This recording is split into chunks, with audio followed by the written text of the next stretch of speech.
ప్రాథమిక హక్కులలో మొదటిది సమానత్వపు హక్కు. 14-18 ఆర్టికల్స్ సమానత్వపు హక్కు గురించి తెలియజేస్తాయి. ఆర్టికల్ 14 ప్రకారం చట్టం ముందు అందరూ సమానులే. కానీ రాయబారులు, విదేశీ ప్రతినిధులకు మినహాయింపులు ఉంటాయి. ఇంకా 361 ఆర్టికల్ ప్రకారం భారత రాష్ట్రపతి మరియు గవర్నర్లకు ప్రత్యేకమైన మినహాయింపులు ఉంటాయి. Next one article 15.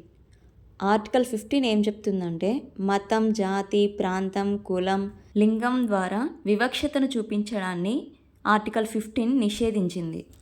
ఆర్టికల్ 16 ప్రకారం ప్రభుత్వ శాఖలలో ఉద్యోగాలను పొందే విషయంలో పౌరులందరికీ సమాన అవకాశాలు ఉండాలి. ఆర్టికల్ 17 ప్రకారం భారతీయ సమాజంలోని కొన్ని వర్గాల పట్ల అంటరానితనం పేరుతో చూపిస్తున్న వివక్షతను రూపుమాపుటకు ఈ ఆర్టికల్ను చేర్చారు. అంటరానితనం పాటించడం అనేది నేరం.